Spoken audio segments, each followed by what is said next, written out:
starting the homage to the Buddha. Namo tassa bhagavato arahato samma sambuddhassa. Namo tassa bhagavato arahato samma sambuddhassa. Namo tassa bhagavato arahato samma sambuddhassa. So greetings and good afternoon. It's the third session and we're into the foundations of the basic Buddhist culture, introductions, which is going very well. We've had an international viewing, about 134 views from far parts, Canada, America, Ireland, England, Kuwait, Thailand, Burma, and Malaysia, and most of all the Philippines, which is where we are in Manila. So we're going to have a look at the Four Foundations of Mindfulness, an introduction and explanation about how the Four Foundations of Mindfulness work in practice and in theory and applied practice and daily life. About the Five Aggregates and theory, which is necessary to understand the Buddhist teachings. Dependent origination, we're going to have a look through. And then various other key aspects and tools to help learn and understand deeper. So I put up some things which we're going to cover over. A manual by Mahasi Sayadaw, very, very useful. It's a series of talks based on one of the main teachings of the Buddha, the 8th book in the middle-length sayings called the Saleka Sutta, about self-effacement, about making yourself unarrogant. Secondly, I'd like to have a look at the tradition, how all of this teaching was passed down. Now we're into a beautiful time of digital globalization where we can instantly access all the teachings. It hasn't always been the way. This teaches about how the inscriptions were transcribed onto palm leaf and how this was preserved. So it's a short documentary about that. Basics of Buddhist culture comes from the heart of Yangon and some of the main masters of Myanmar, Burma, called Upandita, Sayadaw Upandita, and he's produced a book called The Basics of Buddhist Culture, levels 1 and 2. So that is a very good standard text for understanding about the build-up level to get stable understanding and really to also to be able to call yourself a Buddhist. So what is actually involved in that? That's one part.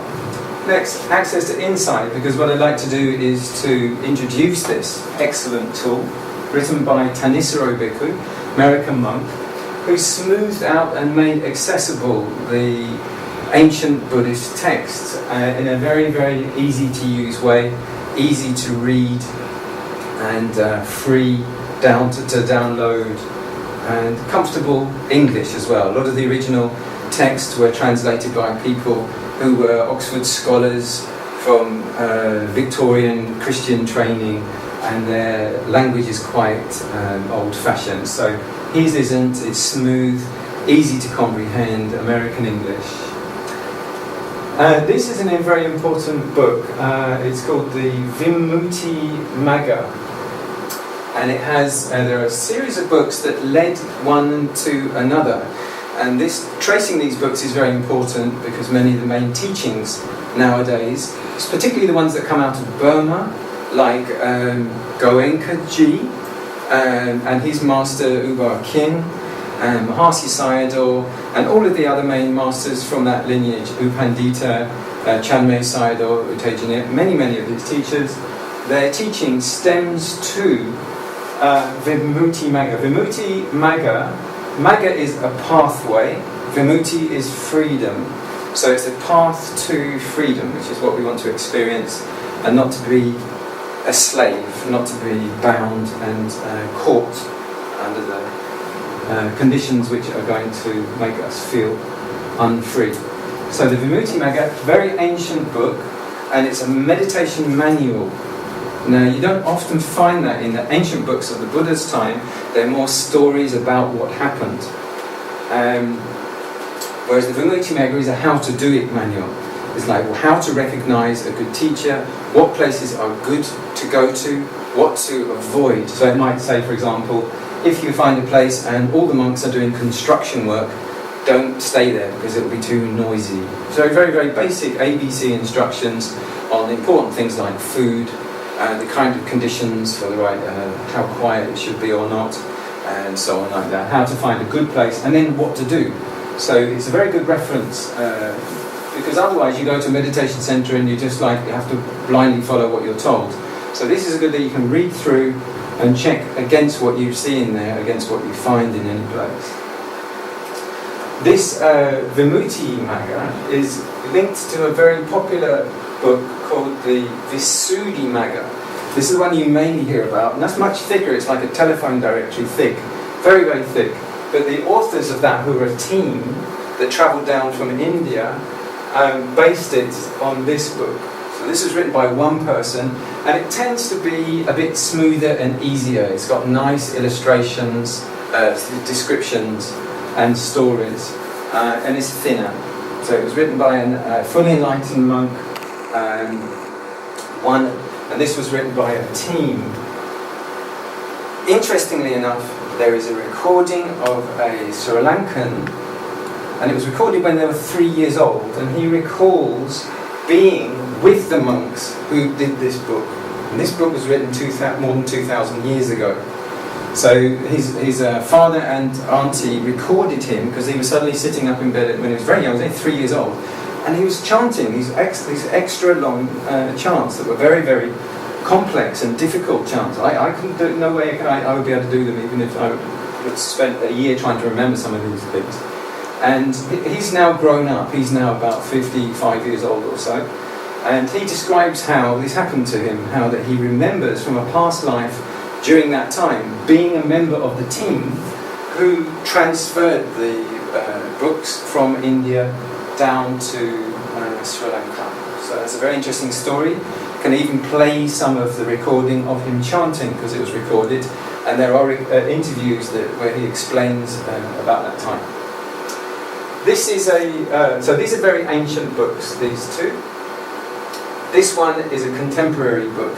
There's a recent man called Daniel Ingram, claims to be fully enlightened, quite controversial, but the good thing about him is he just cuts through all of the culture.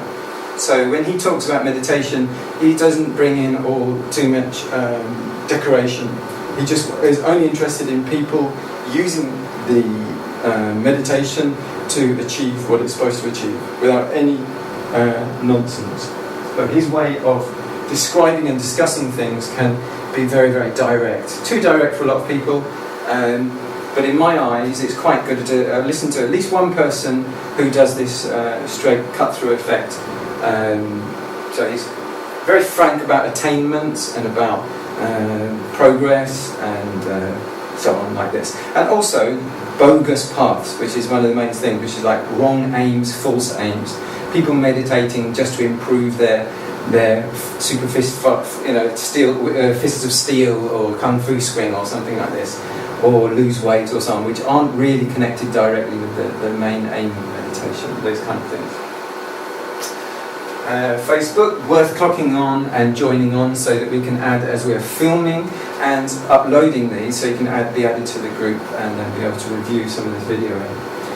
This is a book called The Questions of King Milinda, an actual Bactrian Greek king who had so many doubts and questions about spiritual life and went to an arahant, fully enlightened monk, and cross-questioned him on all the key issues which cover the story, the theory of the Buddha's teachings. So all existential suffering, the nature of the soul, of rebirth, of karma, of many questions, and they're very, very bright, clear questions, and often echo the kind of things that we have on our mind. You know, can a person really become a dog become a hamster become an ant and backwards again? So, or whatever. You know, so lots of questions and lots of very rapid, clear answers, brief answers as well. Nice and readable, quite funny in places, nice and easy to read. Skilling questions, the Buddha taught how to ask questions in order that you're going to get the best results like this. And this using wisdom to dissect. And wisdom cannot be itself dissected. That's why it's compared to a diamond. A diamond which is created under great pressure. But wisdom should be able to dissect and therefore know. It's one of the key enlightenment factors. So this teaches about how to do that. Got some images to show you here, both about cultivation and also about defilement. Defilement is a very important thing to understand what's meant by a defilement which spoils a person's character. It ruins their opportunity of spiritual enlightenment. It makes them greedy, makes them a hateful person, it makes them a jealous person. These are defilements, the pollutants of the mind, things that spoil the character to make someone conceited and arrogant and egoistical or doubtful or crippled by lack of confidence or unfriendly or too shy or whatever it is that makes them not be able to achieve the full potential of their path. Great Chronicles of the Buddhas. This is a very useful manual for reading about previous Buddhas. We're in the teaching of one man, 2,500 or 600 years ago. We're still relaying on the teaching he gave. But he wasn't the first. There were Buddhas that were on the earth before him. And this lists at least 24 of them and details about the legends of their lives.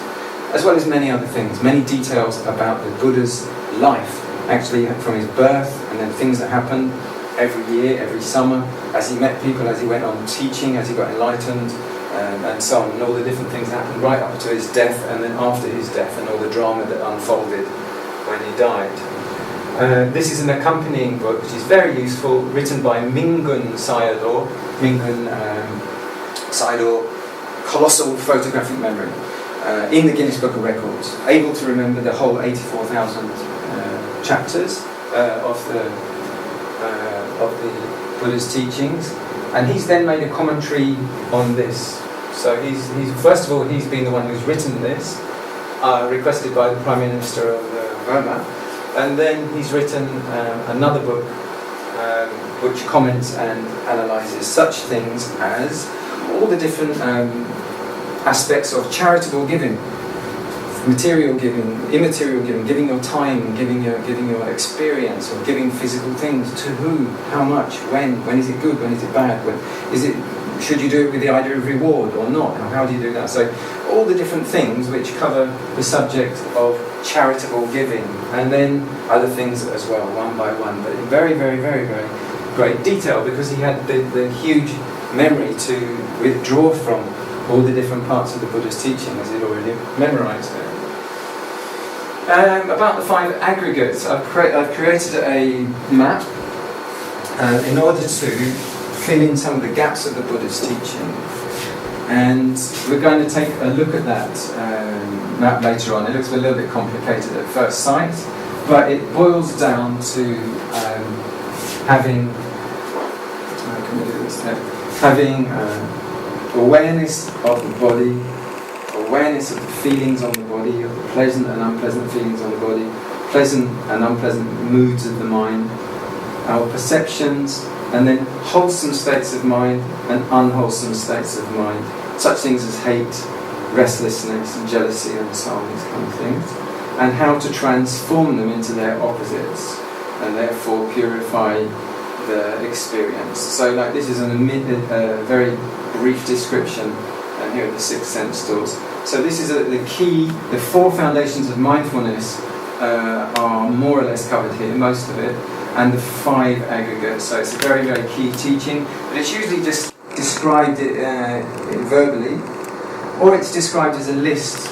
So a graphic like this is something you don't see that often, not in the Theravada teaching. It was originally verbally translated, transmitted, and then later written down on the palm leaf scripts, but it wasn't usually painted unless it was a mural on the wall, and often then it became quite elaborate. And in other countries that becomes very elaborate, like Tibetan and Bhutan, where you start to get paintings of deities floating in the sky, and then it gets more characterized. So then also a few recordings to play to you, and I think that's an introduction enough for now.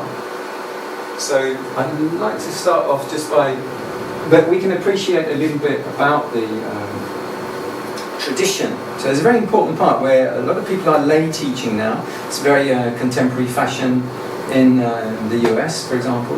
So I think if I just give you an introduction about the way that the teachings have been transmitted, and a little bit about the Theravada background lineage, you can get a sort of sense of the responsibility and also the beauty of the tradition as well, and its ancient nature. And then when we start to see some of the things that the strange little dramas that show up in the King Milinda's Questions, or what it is that's being passed down in this culture, or these meditation manuals that they've been passed down by this ancient technique. We can get appreciation of the nature of the Theravada form as well, especially now as this is new days, new times, especially here in the Philippines, where it's almost certainly currently brand new, you know, and it may have been here before the Spanish came and sort of dominated religion.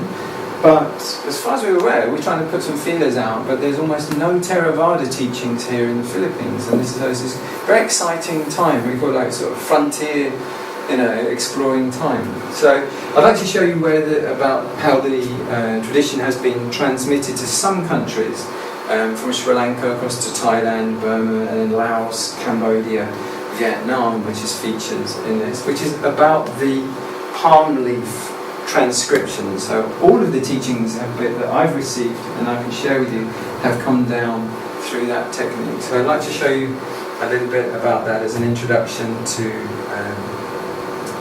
this.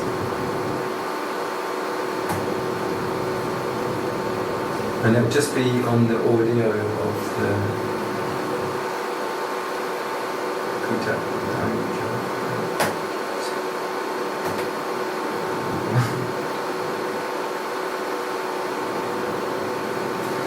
The cursor keeps jumping around and it's on mine at its own time. Ah, there we go.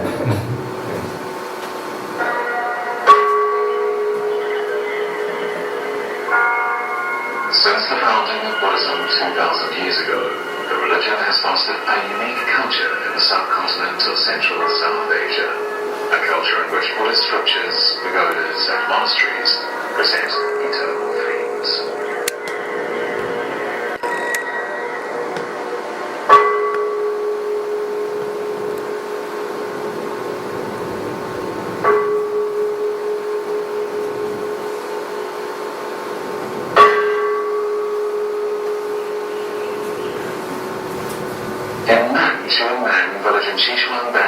In China's Yunnan province, there was an old man by the name of who can often be seen making his way to a grove outside the village, where he cuts leaves from palm trees. He boils the leaves, dries them under the sun, and, amazingly, then carves Buddhist scriptures into them. What he is working on is palm leaf scriptures.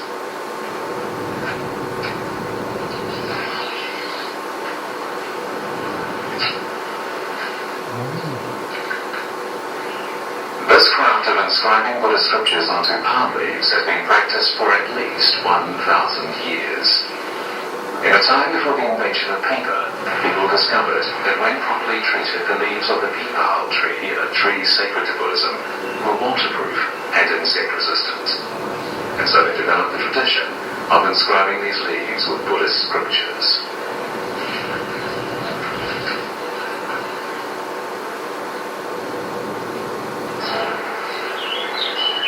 Buddhist scriptures onto peepal leaves is an ancient craft, but it is one now faced with extinction as modern printing techniques are increasingly used to print Buddhist scriptures.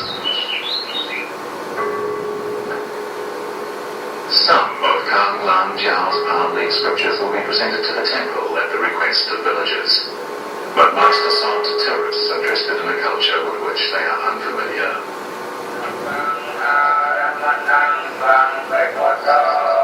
The craft of copying Buddhist scriptures onto palm leaves also faces extinction in Cambodia on the lower reaches of Mekong. But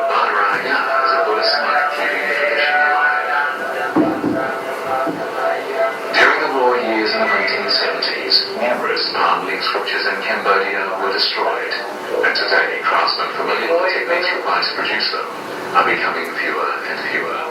But in an effort to preserve lineage, Rakkhita entered his capacity as the abbot of Langben Bara Temple. Baraya teaches temple monks and laymen alike how to copy scriptures onto the leaves of the palm tree.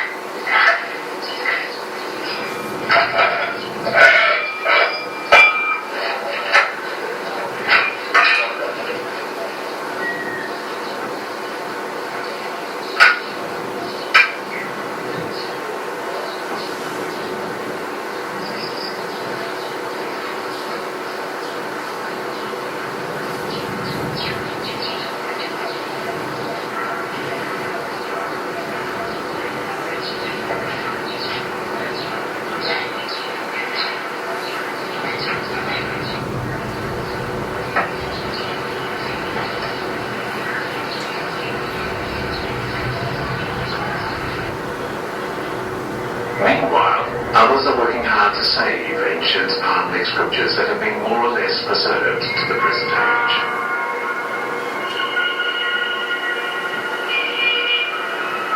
While Cambodians are engaged in reconstruction, they're also in need of rebuilding their spiritual life, as palm leaf scriptures are repositories of invaluable historic and cultural information. Rescuing those that survived the war has become an urgent task.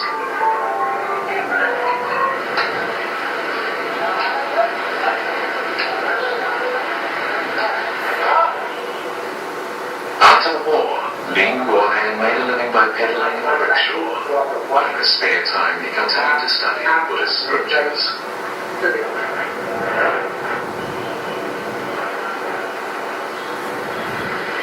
One day, a foreign tourist asked him if he knew anything about Buddhist scriptures written on palm leaves. It was an encounter that would lead Ling Guohan along the path of sacred the ancient palm leaf scriptures. He began to search for palm leaf scriptures in the hope of extracting the historic and cultural information contained in them before they were reduced to ashes.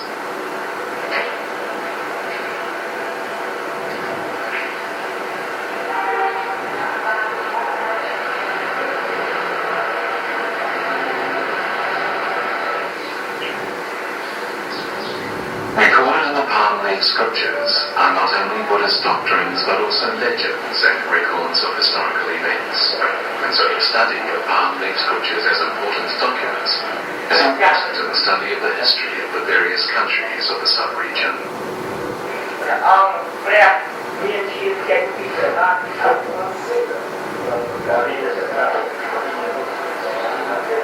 Over the past dozen years, Ling Guohan and his colleagues have visited 88 temples in Phnom Penh and Kandal province in search of palm leaf scriptures.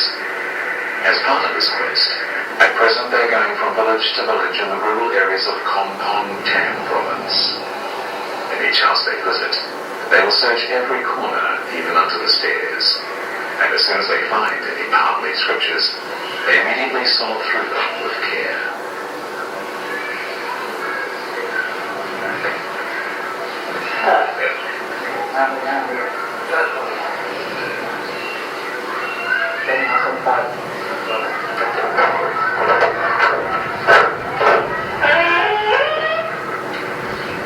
When they visit a temple, they explain the importance of the palm leaf scriptures to the temple monks.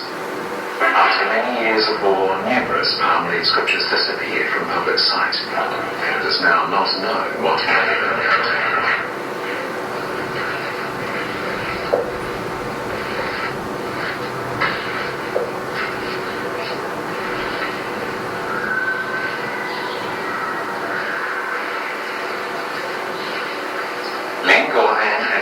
Urged the temple monks to preserve the palm leaf scriptures well, so that they can be accessed for future studies.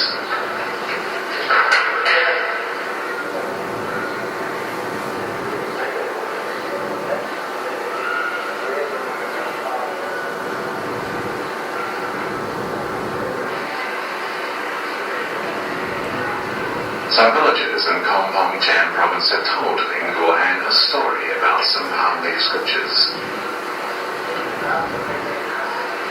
It seems that one night around 20 years ago, war was approaching a village in Kampong Cham province. The abbot of the village's temple was a learned monk who knew the value of the palm leaf scriptures in his care, and so he asked the villagers to move the palm leaf scriptures out of the temple and hide them in their houses.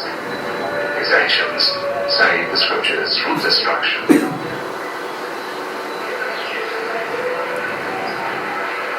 But when Ling Guohan arrives at the temple in Terma village, he finds that the monk has already been dead several years.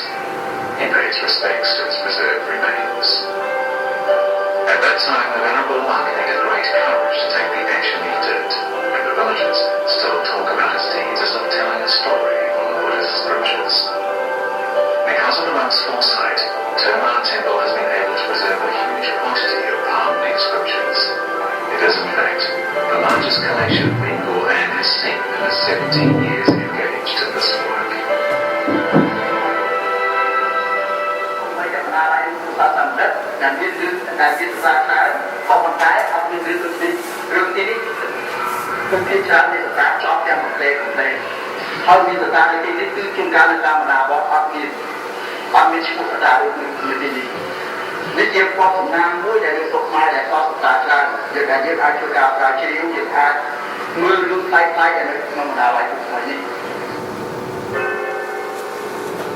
In Sanskrit, the word for pagoda means tomb, reflecting the fact that the original function of a pagoda was to retain the ashes or relics of the Buddha. After Shakyamuni died, 8 pagodas were built in India to retain his relics. But during the reign of King Ashoka, the ashes and relics of the Buddha were divided into 84,000 portions, and pagodas of the same number were built to retain and preserve them. With this, pagodas became a spiritual symbol of Buddhism, and as Buddhism was introduced to other regions, large numbers of Buddhist pagodas began to appear.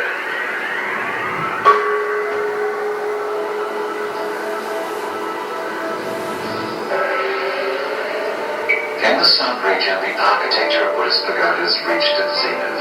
The most magnificent group of pagodas is to be seen in Magga. Built of bricks in the 11th century, more than 2,000 of these pagodas still stand along the Ayeyarwady River, over an area of 40 square kilometers.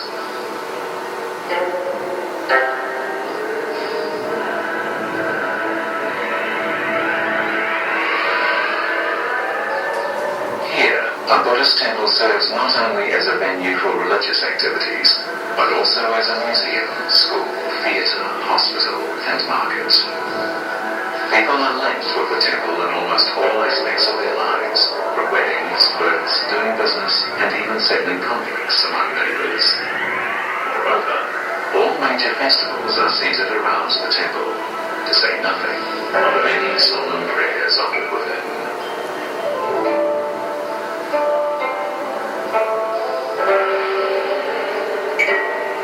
In this area, every village has its own Buddhist temple and pagoda, and while it is true they are religious sanctuaries, they are also... Sorry, I'll just move on because the documentary is quite long, but it gives you an introduction about the... Here's an introduction to subjects and an appreciation of like how ancient what we're dealing with is. These are images I collected which represent the one of the main aims, which is cultivation. So the cultivation of wisdom, the cultivation of purity, and the recognizing of what is meant by and defining of what is meant by unwholesome, the prevention of any more unwholesomeness re-arising, because those all cause suffering and they cause cloudiness of life, they cause mistakes as well, that we're going to have dark consequences, troublesome consequences, chaotic consequences, disharmony and disorder. So the basic truth that the Buddha was originally teaching was this truth of suffering, which is all those I just described: sorrow, distress, pain, angst, existential suffering, as well as loss and this kind of suffering. So preventing that from arising, the Buddha defined craving as the main cause for this, wishing for things to be otherwise, and being separated from what we love, and being with what we don't love. So these things, the Buddha said, we're to try to cultivate qualities which enable us to be with what is, so have equanimity and calm with the way things actually are, and to gain insight and wisdom into the causes of our suffering. So we're going to look at some of those things today. Just say this is imagery, so we can start to look to what's meant by the inner teachings, the inside of the teachings, not only the form. We've just seen some things about the ancient form and its history. So there are tools which enable us to go deeper into the teaching. So I'd like to share some of those with you. But we need to define what it is that we are talking about. So one of the things is to define what is meant actually by defilements, a little bit deeper. Because defilements are the things that spoil. And here we have some recognizable types of badness, of just polluted type behaviour and polluted actions, killing. So the main 5 precepts that should be kept and are taken on by us ourselves, and therefore life gets better for us and everyone. We protect other people. Firstly is not to kill and to act harmlessly. Secondly is not to steal and not to take that which isn't given because of the distress it causes. So these are called by hate and greed.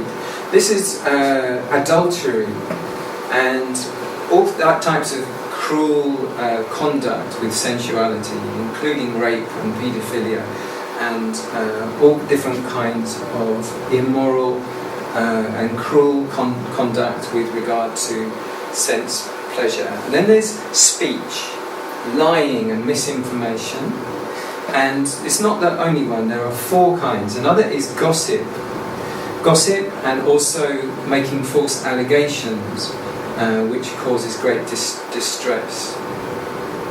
So also foul language and abusive speech, and just using foul language, and then nonsense talking, just empty rambling nonsense that it doesn't benefit anyone. Then there are things such as covetousness, like clinging on to objects, and then maliciousness, just cruel conduct, nasty behaviour like this. Then we have also the various different kinds of hatreds, the various different kinds of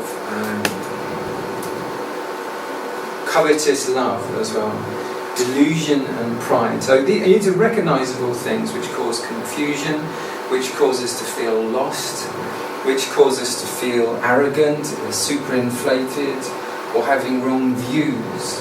So clarifying and purifying about all these helps us to be free of illusions and see ourselves as we actually are, instead of heading off into nowhere, chasing dreams that don't really exist.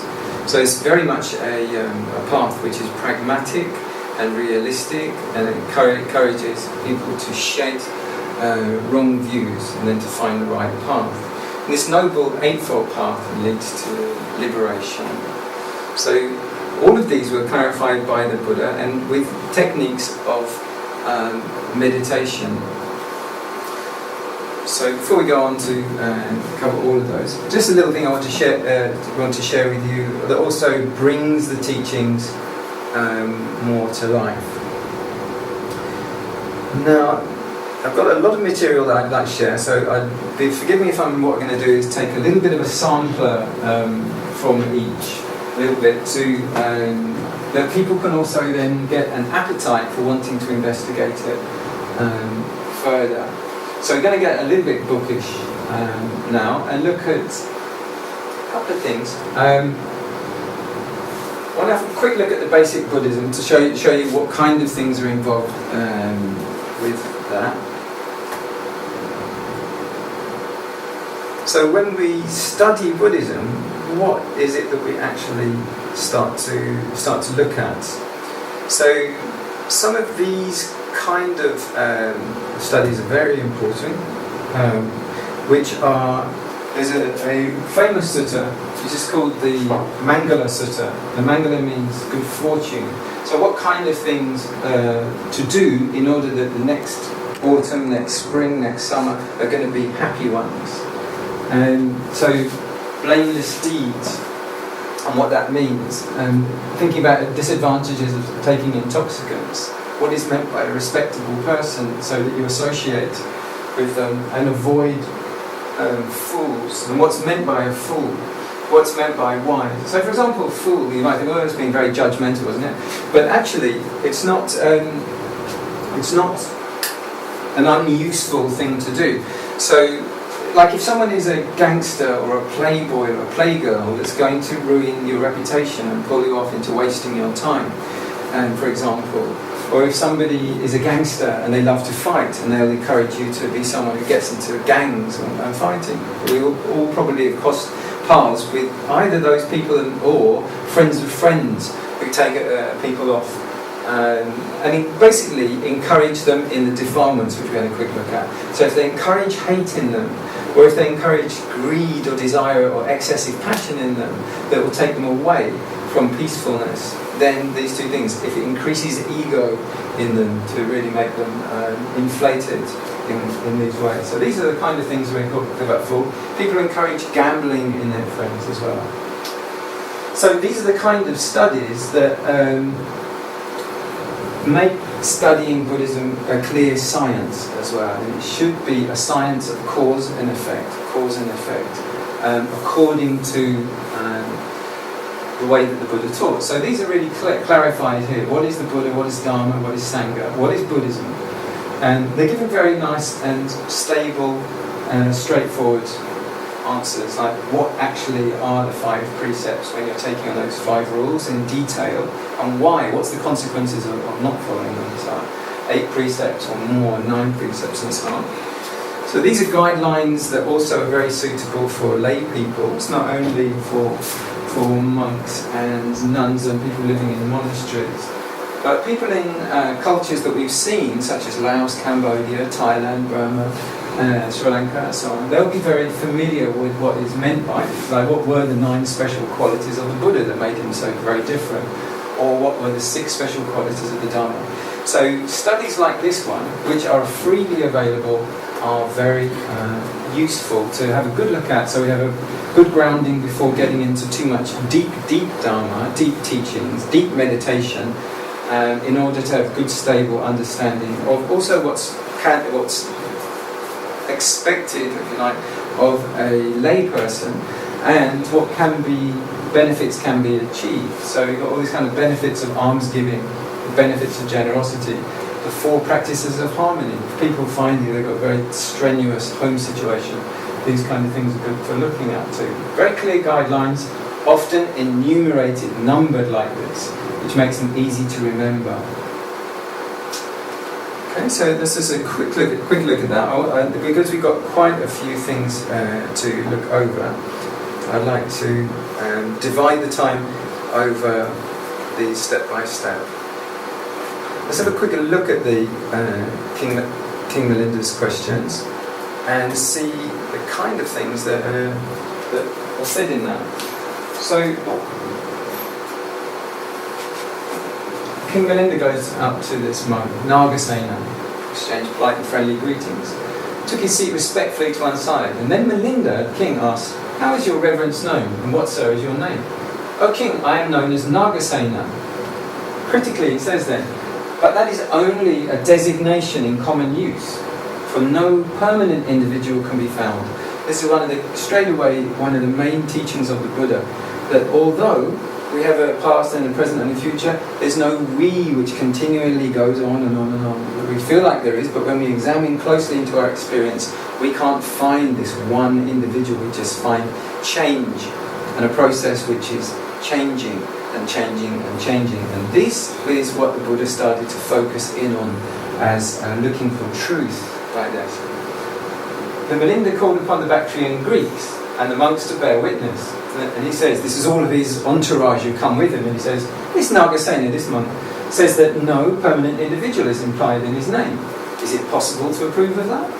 Then he turned to Nagasena and he's going to take him apart and said, if most venerable Nagasena, that is true, who is it that gives you robes, food and shelter? Who lives the righteous life? Or again, who kills beings?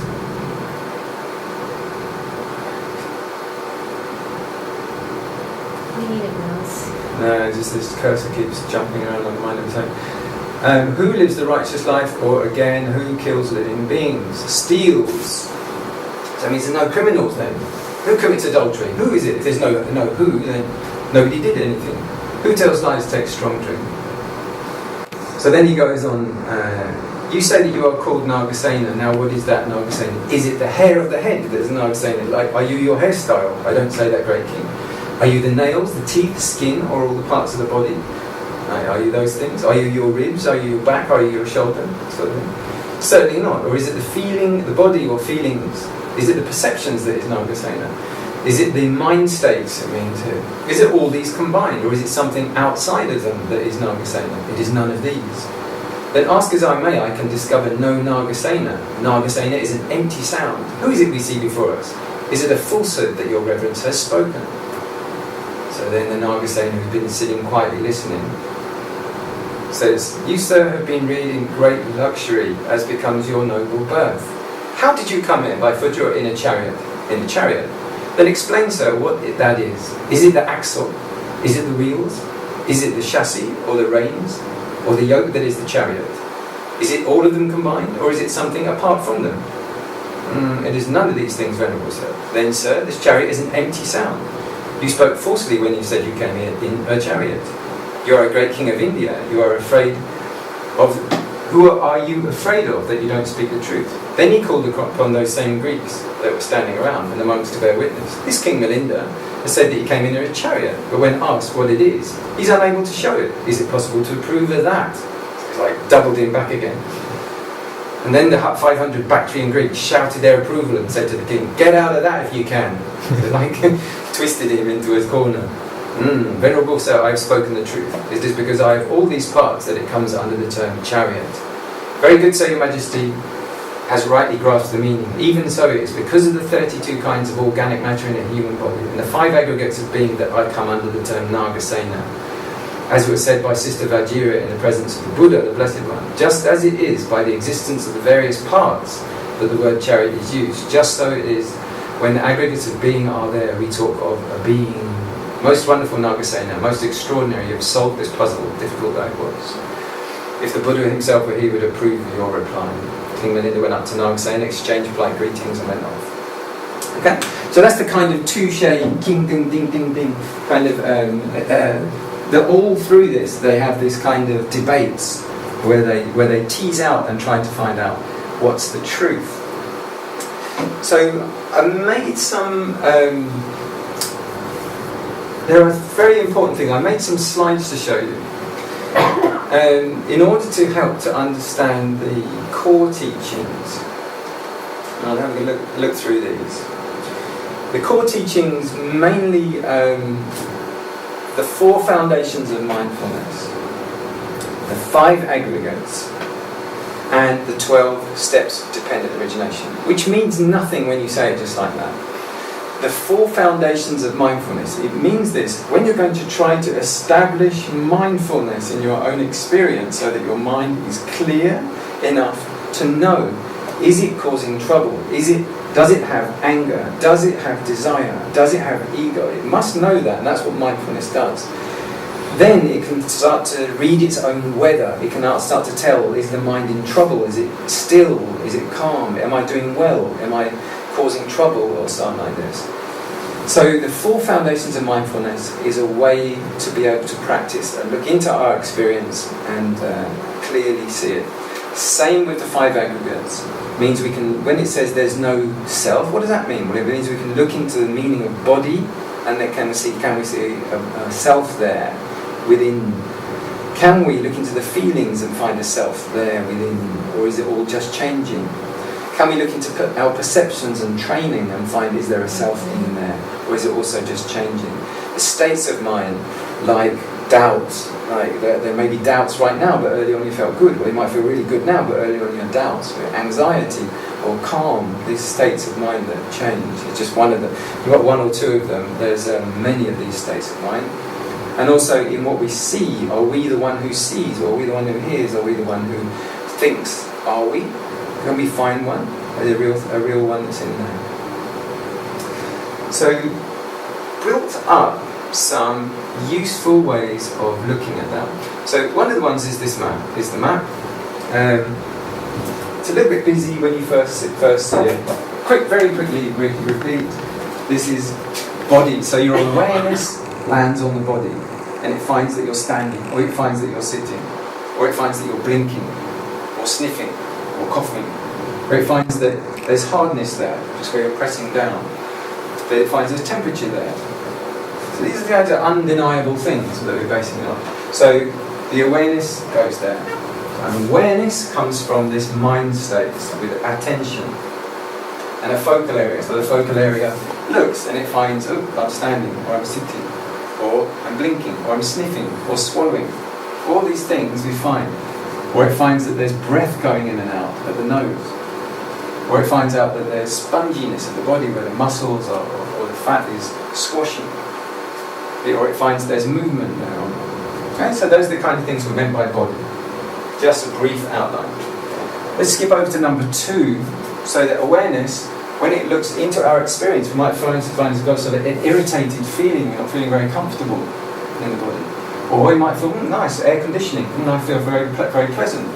Or a bit pleasant, a bit unpleasant, and it changes. And all day long we've got this variety of feelings on the body, either on the skin or inside, just our mood of the body moving up and down. And then the mood of the mind, where you can look in and we're feeling irritated, still angry about what someone said to us, or still excited about what's going to happen later, or feel deeply disappointed or troubled for some reason. Can't put your finger on why. So this is the feelings level, body and mind. And then this colossal great big group here, basically this part of it, perception. So it's judging, assessing, identifying, just saying this is a wood, this is a light, this is a monk, this is curtains, this is a chair. Basics, just basically identifying. And then comparing things, remembering things. So when you read, you're using it. Investigating and perceiving and misperceiving things. So you can see someone, is that my soulmate? Is that an enemy? Is that an old, who's that stranger over there? So all different kinds of things. A policeman, no, it's a dog. So you sometimes make mistakes and sometimes not. Then we have the mind states. Always active since we're waking. The focal area. So even when you wake up, first thing you're hearing, even if you didn't open your eyes, hear birds chirping or dogs barking or coffee grinder or whatever it is. Attention, intention. So these are the kind of things that we start to get aware of and start to realise that we've already got these.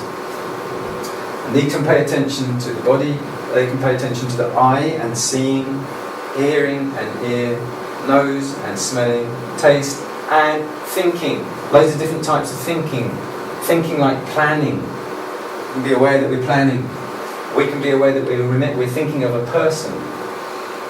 Just thinking all about her, him. You can remember things that you heard in a movie. You can be thinking of places. Okay? Stuff like that. So that's the kind of thing when we start to meditate, always you start to get aware of, because it's just based on our experience. There's no blind faith or belief in anything in this. It's all based on your own experience. So this is about the Four Foundations of Mindfulness. The first one, this one, body, is also called Kaya in the old language, in the ancient language of the Buddha.